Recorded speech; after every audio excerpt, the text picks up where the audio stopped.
Hola, me llamo Daniela y soy originaria de un pequeño municipio de la República Mexicana.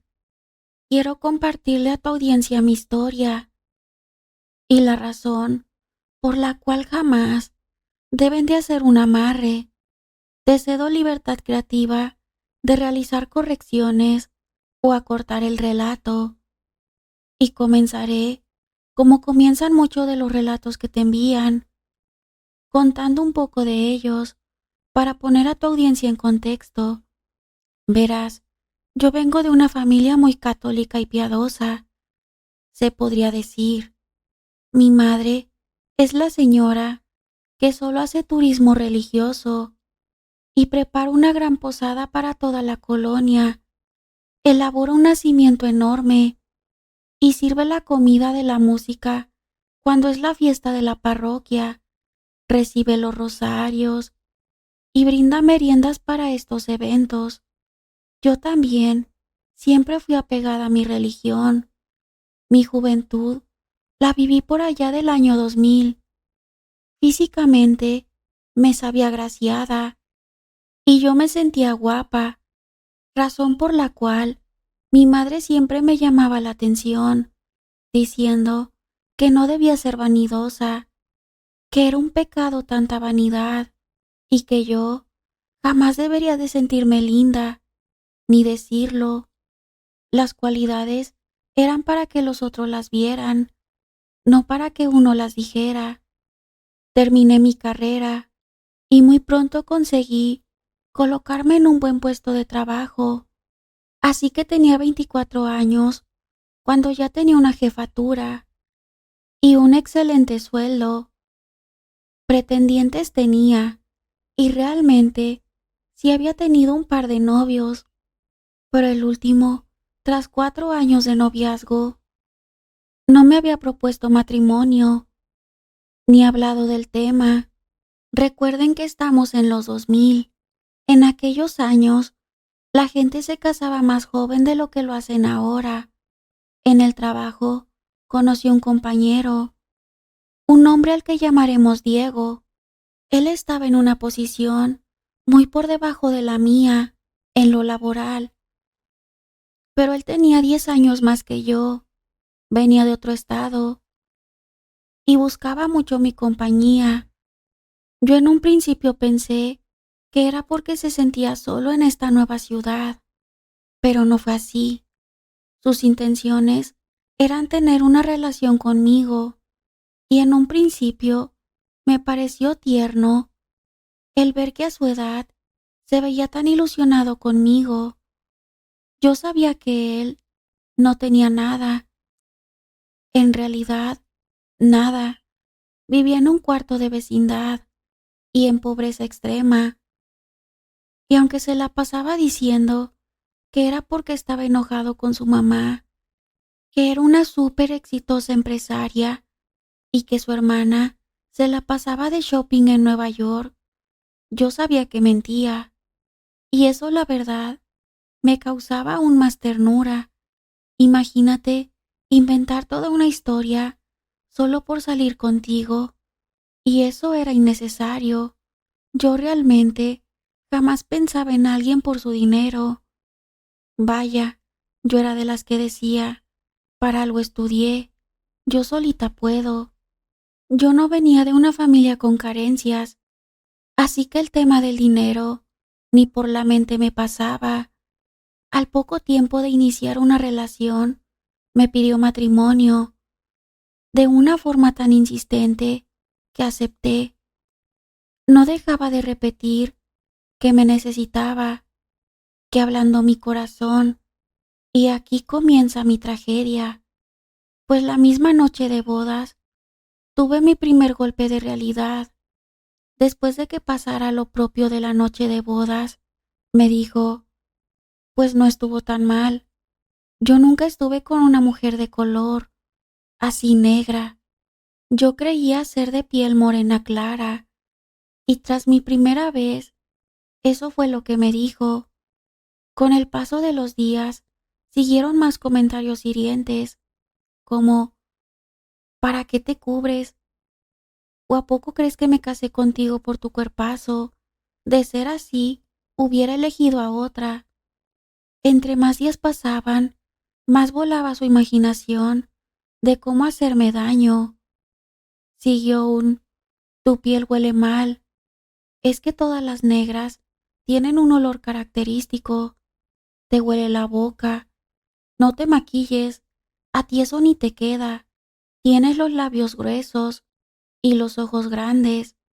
Los bonitos son los ojos chiquitos, que casi no se pueden abrir, y los labios delgaditos, que cuando hablan es como si desaparecieran. Intimidad es más que claro que no teníamos, y yo en realidad llegué a comprender que él no quiso estar conmigo porque le daba asco. Y finalmente llegó la última descripción. Además de todo, yo era obesa, cuando en mi certificado prenupcial mi peso determinado por el doctor fue de 54 kilos, midiendo 1,62.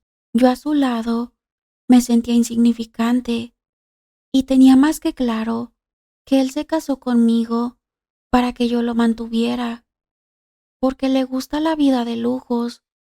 Rápidamente me endrogó con muebles para la casa. Él quería vivir con todas las comodidades, con el crédito para un carro cuyo modelo terminaba en Sport y una moto por el que se sentía todo un corredor. Si bien él trabajaba, solo lo hacía para sí mismo. Los gastos de la casa y las deudas las solventaba yo. Muy pronto, aquel sueldo que me parecía excelente ya no me alcanzaba. Mi esposo se la pasaba de fiesta en fiesta, vestido tal cual chavorruco, y si llevaba amigos a la casa, yo me tenía que encerrar para evitar la vergüenza de que vieran que yo era su esposa, una mujer gorda, negra, ojona, jetona y apestosa, que solo servía para trabajar y hacer quehacer.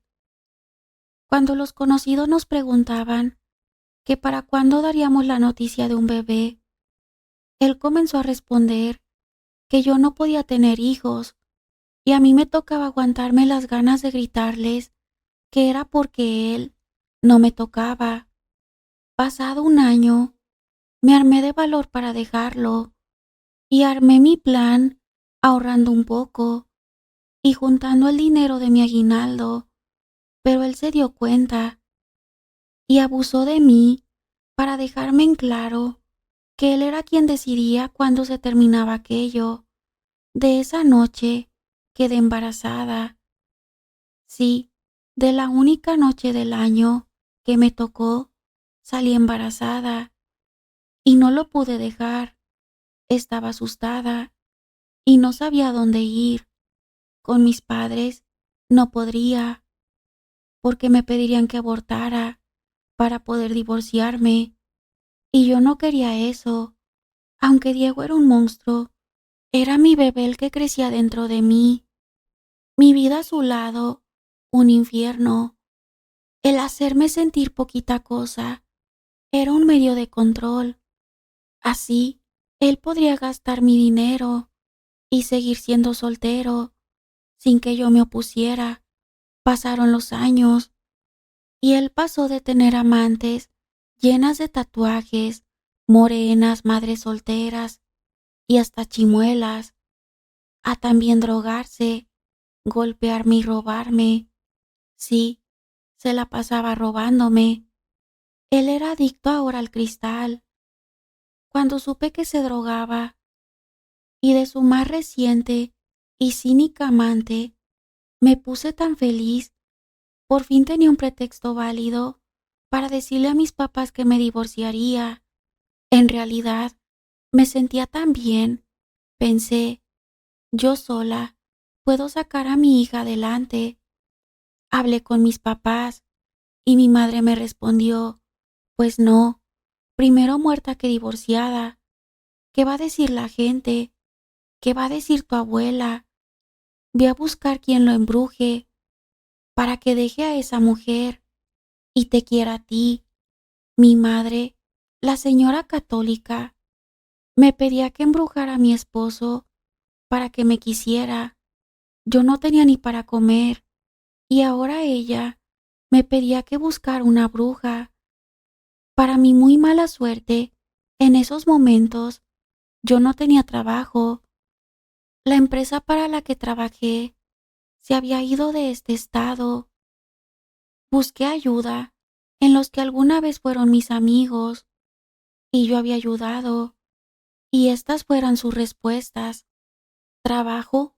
¿Me pides trabajo? ¿Sabes hablar inglés y chino mandarín? Porque hoy en día es lo de hoy. ¿Sabes o no sabes? Pues Dani, claro que te ayudo. Te puedo meter a vender Herbalife.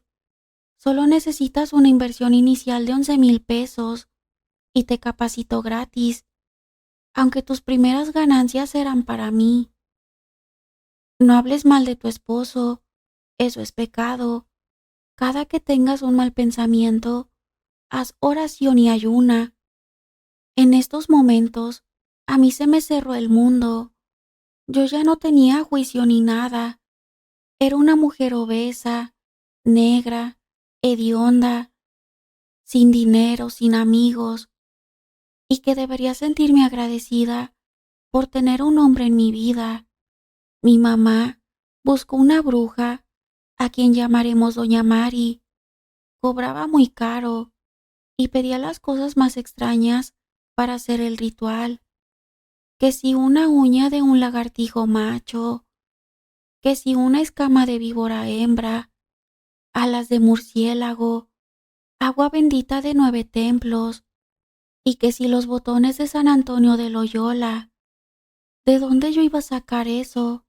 Además de 17,000 pesos, si no tenía ni para comer. Y esto es verdad. Yo llegué a llorar de hambre, porque lo poco que tenía, Diego me lo robaba, y ya se le había vuelto un hábito tirarme la comida. Di con una señora, ya sola, llamada Doña Azucena, que no me pedía ni dinero, ni cosas extrañas, pero con la que nada más no funcionó nada. Diego seguía golpeándome, humillándome.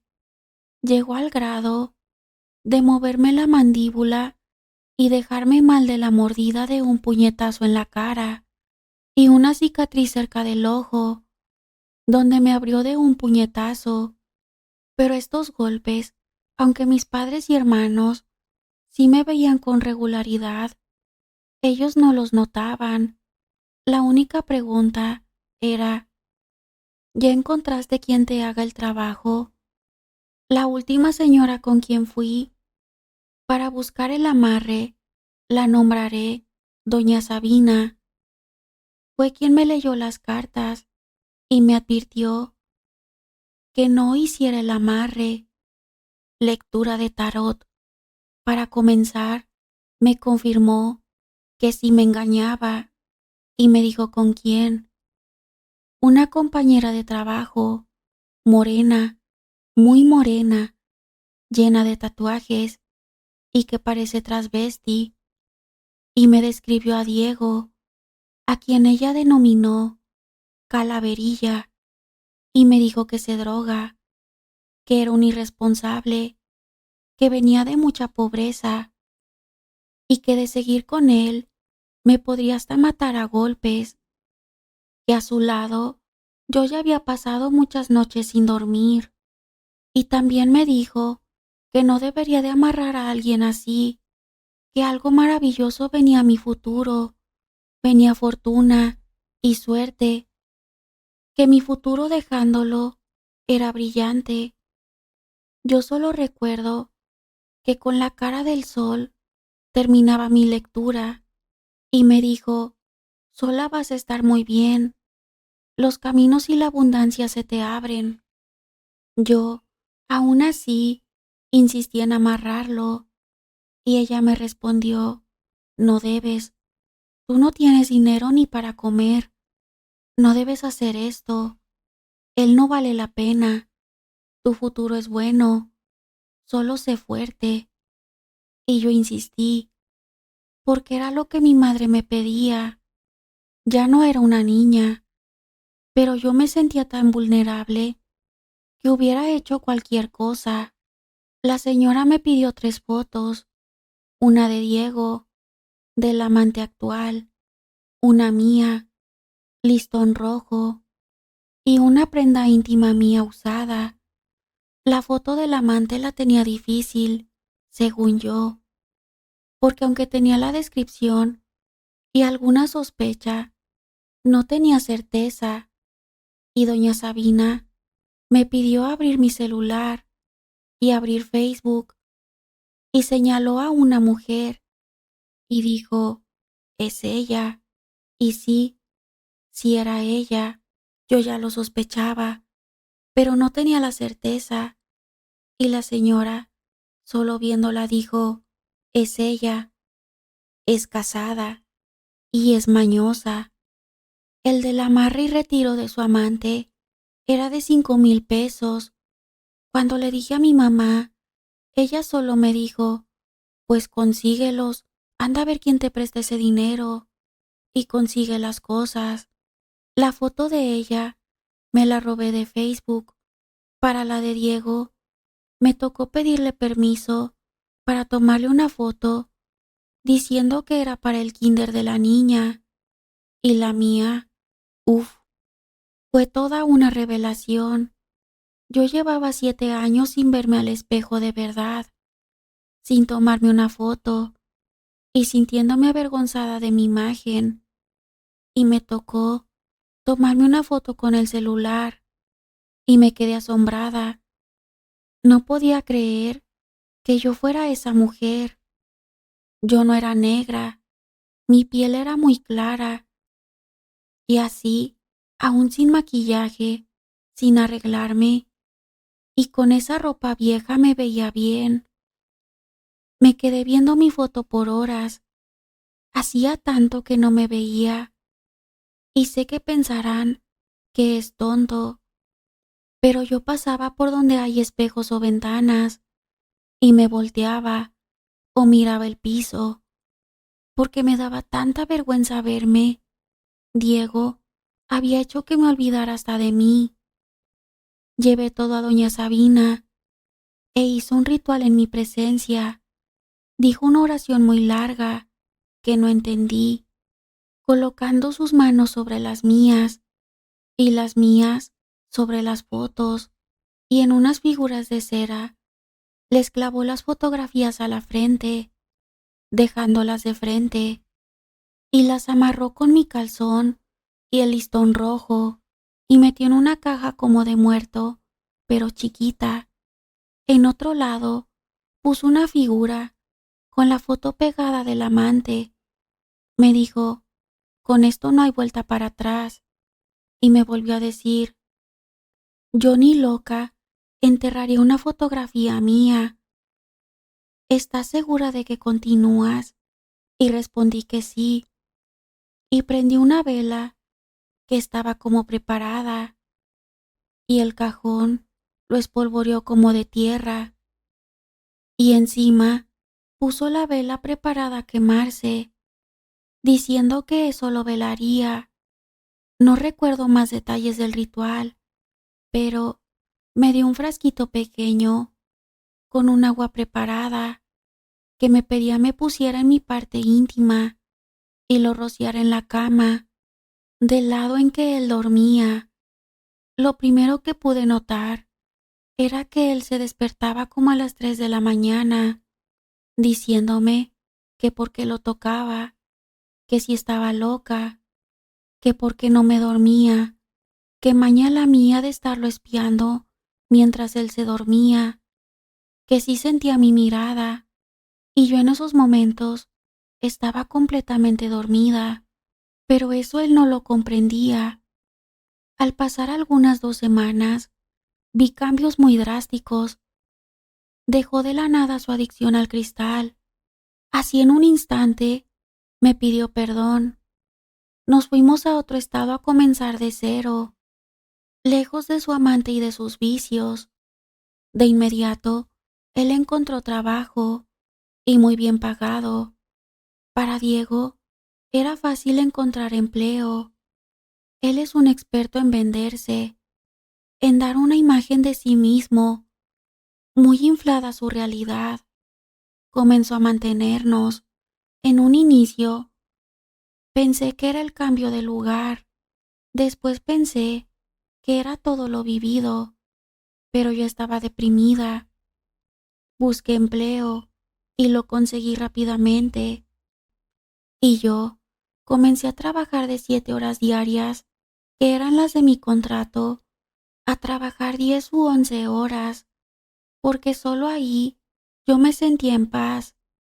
Solo duré 2 años trabajando, dado que mi hija me necesitaba, y ella misma me pidió que dejara de trabajar, y lo hice, y me sumí en una depresión muy fuerte. No podía sacar de mi cabeza que Diego estaba conmigo por un amarre. Esa es una terrible sensación, el no saberse digna de tener un cariño sincero. Lo aborrecía a él y me odiaba a mí misma por haberlo amarrado. Si él no valía nada como persona, menos valía yo por tener la necesidad de estar con alguien a la fuerza.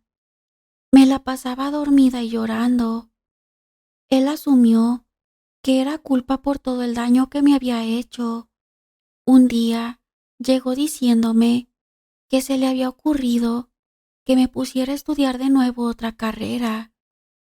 Finalmente, había dejado mi trabajo por cuidar a la niña y ahora vivíamos en una ciudad grande, donde estaban universidades públicas.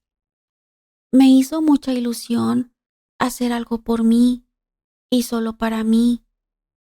Fuimos a pedir informes, sacar una ficha, y el tiempo que me preparé para el examen de admisión me hizo mucho bien.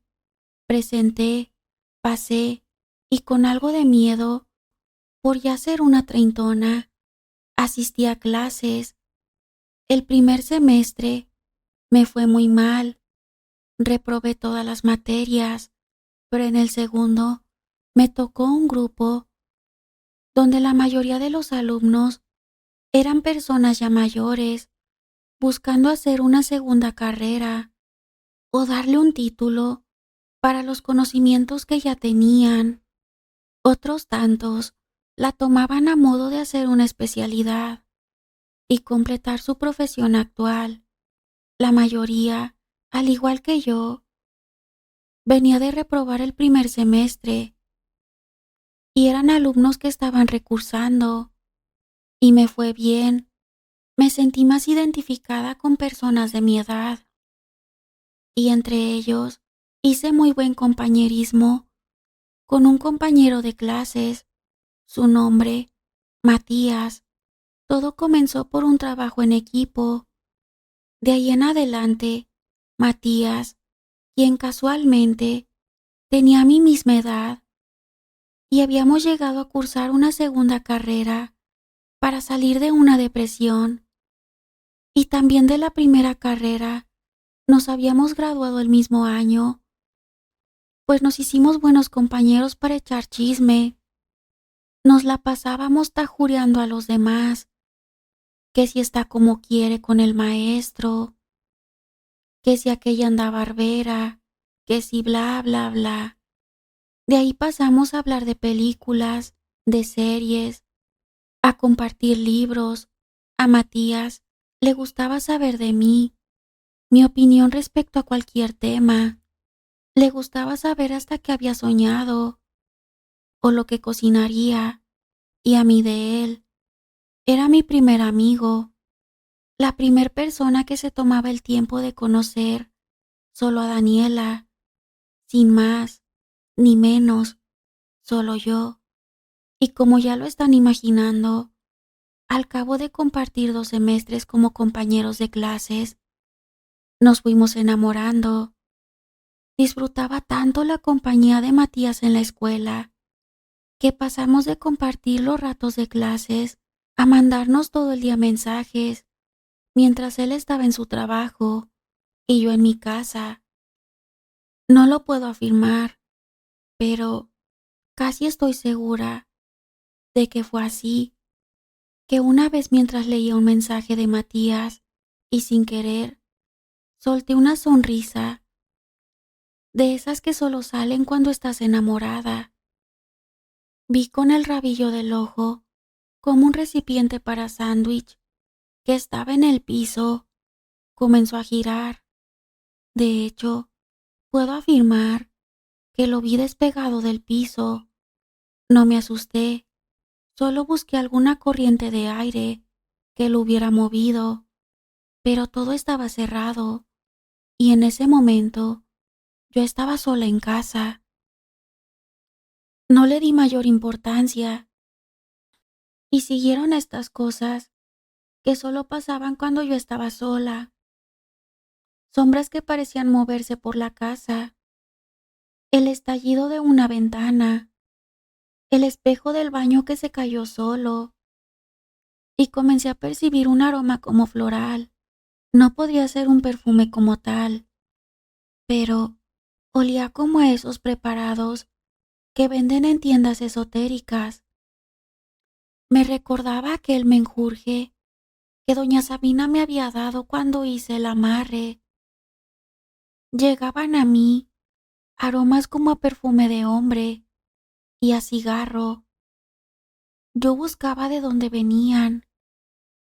No tenía explicación. Le decía a Diego, ¿puedes oler eso?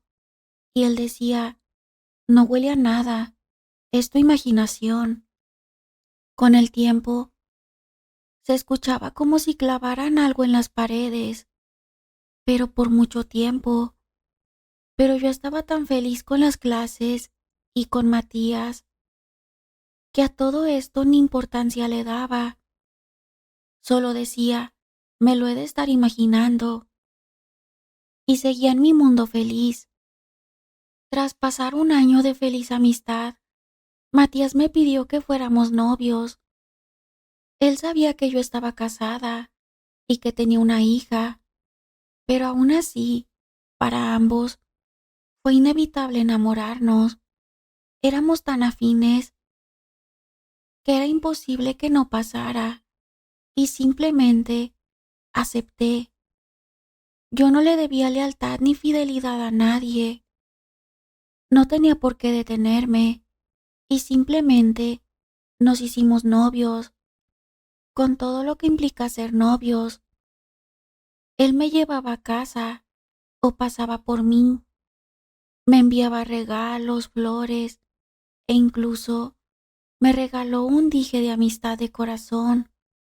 Una mitad simbolizaba su corazón y la otra el mío. Y Diego, pues Diego en casa o trabajando. Yo no sentía pertenecerle a Diego y él parecía no notar nada. Creo que ni siquiera notaba los cambios que su propia persona había presentado en estos últimos años, después del amarre. Ahora era un hombre proveedor, dedicado a su hogar. Ya nunca más fue de fiesta, ni se emborrachó, y él cambió. No sé si por el efecto de las drogas o el amarre, pero el aspecto juvenil que tanto presumía se había ido. Diego se veía y se ve envejecido.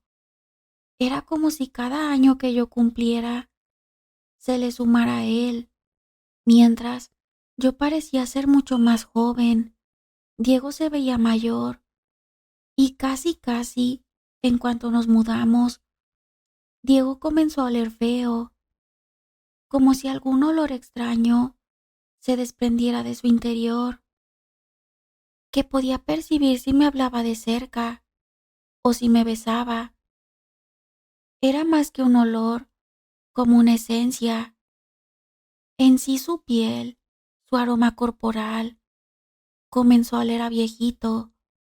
Su aspecto en general aún no era de un adulto mayor, pero su aroma sí. Subió mucho de peso, le salieron manchas de la edad en la cara y canas hasta en las cejas. Desde entonces, se queja mucho del dolor de huesos. Esto se lo puedo adjudicar a la vida que llevó, a las fiestas, drogas, mujeres, a los efectos de una brujería o simplemente una justicia divina. En mi casa, en particular, cuando estaba yo sola, los focos se fundían, tal vez una vez por semana, tal vez 2 o 3. El espejo donde solía peinarme solía romperse con mucha frecuencia, así de la nada, como si alguien lo tomara y aventara contra el piso. Pero honestamente, no era nada que me inquietara. Yo con Matías era feliz. Estábamos planeando nuestro futuro juntos. Pensábamos en casarnos, tener 1 o 2 hijos. En el hecho de que Matías pretendía asumir toda la paternidad y total responsabilidad de mi hija, todo esto sonaba muy lindo, porque yo sabía que Diego no tenía argumentos para negarme el divorcio, ni la custodia de la niña, y si en realidad aún no le pedía el divorcio, era porque yo quería esperar más tiempo, y no por mí. Yo quería que Matías estuviera seguro de que estaba tomando la decisión correcta para su vida. Matías resultó ser un prestigiado médico que tiene en su haber una cadena de farmacias, locales y laboratorios de análisis clínicos. Él de pronto me hacía el comentario de que era rico y yo en mi mente no entendía que estuviera hablando en sentido literal. Pero así era Matías, me ofrecía su mundo, un mundo de abundancia y bienestar. Por sentido común, cualquiera se quedaría al lado de Matías, un médico exitoso, un treintón con privilegios, como dice una canción, que estaba enamorado de mí y me trataba como a una princesa. Y por otro lado, Diego, un hombre mayor, adicto, fracasado, mentiroso, compulsivo.